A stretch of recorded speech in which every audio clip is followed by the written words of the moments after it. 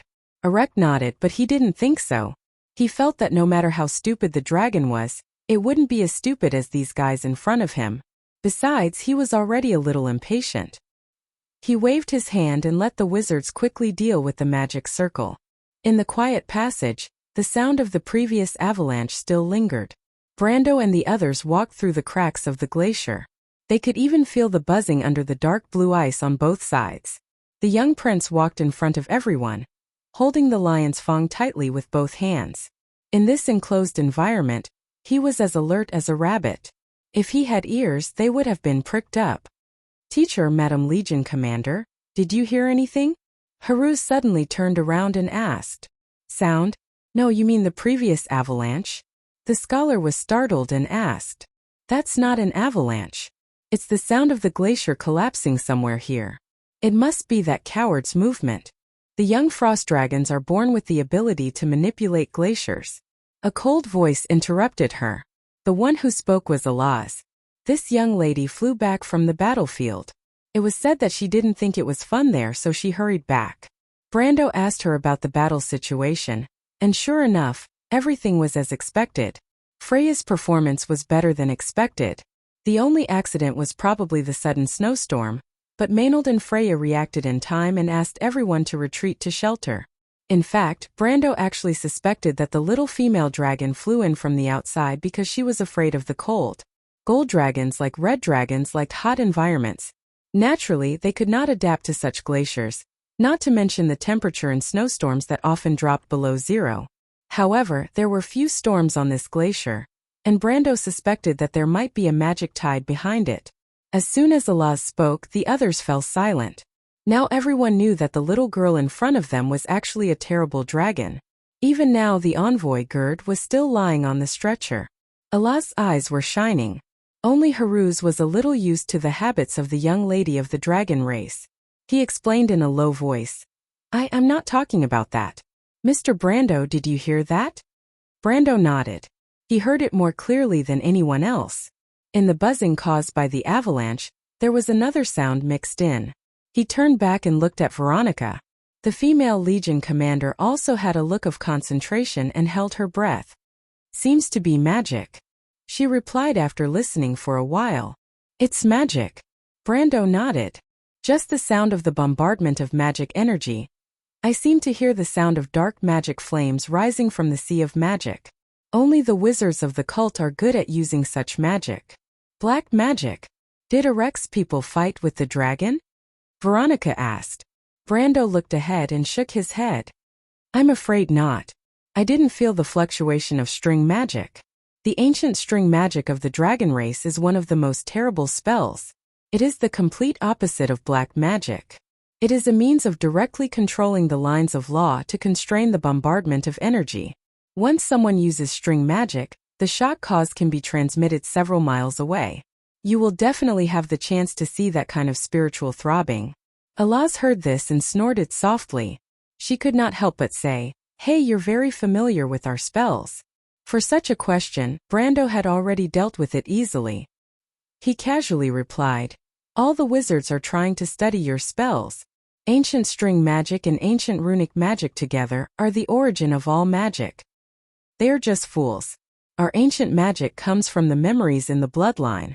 Mortals can't learn it no matter what. Alaz looked disapproving. Brendel did not refute. The magic system created by the Myrna people to this day was definitely not as bad as Alaz said. This was the era of mortals, and even the dragons had to admit this. However, he skipped this question and directly answered Veronica. I think maybe Arek is dealing with the cave dwellers under the glacier. You'll know when you see it. Veronica replied. The group continued to move forward and passed through the original path that Arek took. They did not encounter any resistance along the way. After half an hour they found Sheeta's lair. But at this moment it was beyond recognition. The first thing he saw when he walked into this naturally formed ice hall was potholes on the ground, broken ice walls, and corpses strewn all over the place. However, he looked around and did not see any corpses that belonged to the dragon or Arek. It was as if the two sides had a great battle, but no one could do anything to the other. Everyone was stunned, not knowing what had happened here, but Alaz was the first to react. Her golden eyes turned, and she ran over to one of the corpses, then checked some of the small objects on the body, and then frowned. Among everyone, her figure flashed and suddenly disappeared from the hall. Just as everyone was dumbfounded by her actions, an earth-shattering shriek suddenly resounded from within the cavern. Ah, Sister Alaz, I was wrong, let go. To be continued. If you like this work, you are welcome to come to Chidian. Come to vote for me. Your support is my greatest motivation. Chapter 766. Ah, Sister Alaz, I was wrong, quick, let go. With a loud bang, the top of the ice hall suddenly burst open, and a huge creature fell from the sky with a large amount of snow and ice, landing heavily on the ground. Then Brando saw Alaz jump down from above. She walked slowly to the pile of snow, reached her hand into the snow, grabbed a tail, and then dragged a ball of meat out with a whoosh. Then everyone saw that it was actually a dragon. A round dragon. It was huge, almost as tall as a small two-story building. But the whole body was not like the beautiful streamlined shape that Alaz had when she transformed into a dragon. Instead, it was like a huge spindle, and the two pairs of wings were like the wings of the chicken that Brando had seen in the supermarket freezer in his previous life. The only difference was that there were some scales on it. Alaz grabbed its tail and dragged it out, its short and fat limbs flapping on the ground, screaming like a pig being slaughtered. Brando swore that he would never forget this scene in his life, because it was too stupid. In fact, he had never seen the true face of this dragon in his previous life, because this guy was too insidious. Often, players would be lying on the floor before they saw its face, just like Arek's noble private soldiers buried under the ice. As for the others, Shido and Haruz had long been staring with their eyes wide open. They could hardly believe what they saw, or felt that their whole worldview had been turned upside down. Shida put his little claws on his head and cried out, "Let go of me, Sister Alaz, it's too embarrassing." His voice echoed in the cave, but it was hard for others to believe that such an imposing roar was actually begging for mercy. "You also know how to be embarrassed, dragon god above. Look what you've done to your lair. How dare you set a trap in your lair? You've disgraced the face of the giant dragons." Alaz snorted coldly, raised her small fist and punched Shida's head.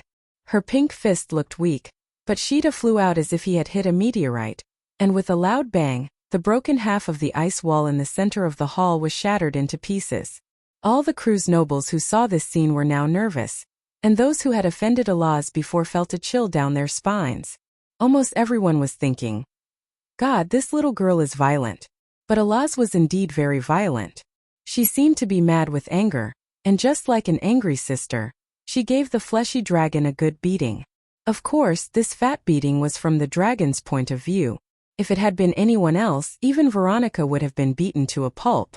The education campaign lasted for half an hour, and then Alaz dragged Shida with a bruised nose and swollen face to meet Brando.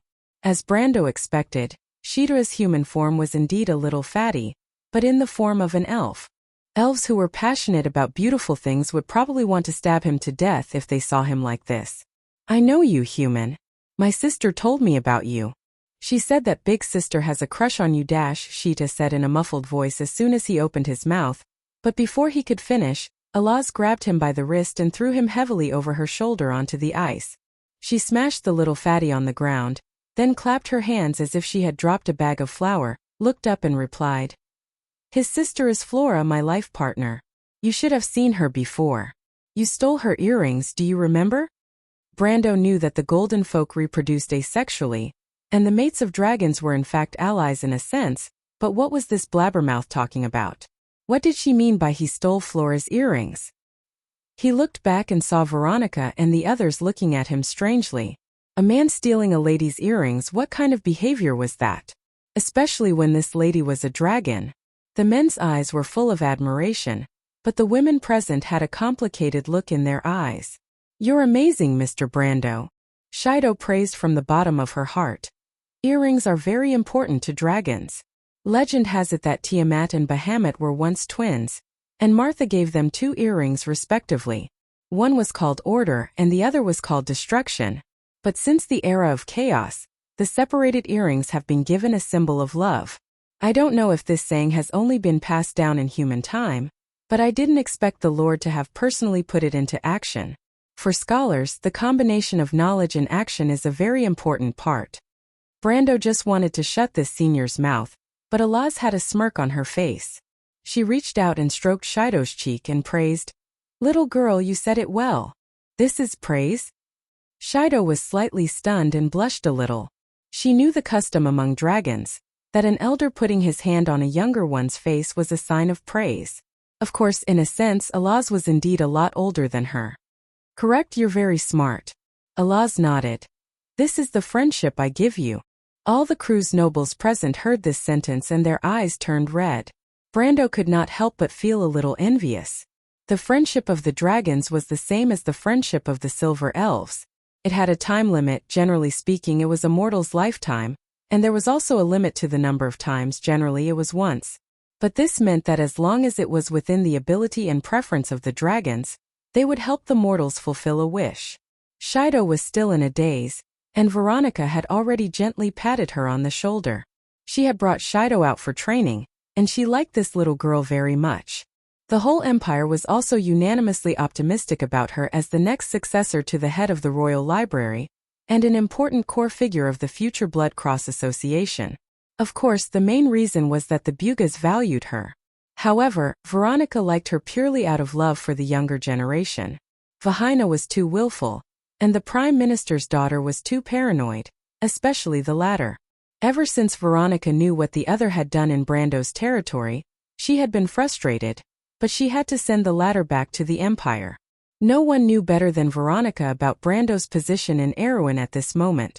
Among the nobles of the empire, she was probably the only one who knew about Brando's other identity in the loop of trade winds, and his relationship with the Silver Folk. Erewhon was no longer the original Erewhon. After having Valhalla, it was destined to rise as a new empire. Sometimes Veronica even felt that she could see the faint shadow of the Flame King Gretel, or the Lionheart King Eric of the Erewhon people in Brando. Therefore, she was very optimistic about Shido. Shido was pure and kind, far more suitable to be the link between Cruz and Erewhon than Vahina and the other Prime Minister's daughter. It was a pity that the others did not think as far as she did, and probably could not understand her thinking, so Veronica could only hide some of her arrangements for the time being. However, at least everything that had happened so far had proven that she had made the right choice. In her opinion, everyone around this very interesting little fellow was indeed not simple. Not only did he maintain close ties with the Silver Folk, but the dragons also favored him. And Shido benefited from it almost immediately. At least, whether she had a wish to fulfill or not, the friendship of the dragons would have a profound impact on her life. As long as this news was spread back to the Empire, the qualifications of an important member of the Blood Cross in the future might become the next president of the Blood Cross. However, Brando interrupted the conversation between the two. He knew that he could not let this discussion continue. This little female dragon was definitely deliberately making fun of him. She knew that he had just gotten the earring by accident. He suddenly remembered something and asked, "Wait, Fuluafa is his sister, and the big sister he was talking about is..." Brando was halfway through his words when he suddenly saw the golden flames in Allah's eyes. He suddenly felt a chill in his heart. The little female dragon bared her white teeth at him, making Brando realize that it was better not to continue on this issue. However, he had a subtle feeling in his heart and could not help but look at Allah's strangely. "What are you looking at?" Allah's glared at him and snorted coldly. "Is there a flower on my face?" "No." Brando quickly shook his head. What a joke! It was no joke to annoy this little female dragon. Shido was still lying on the ground with a bloody nose and a swollen face.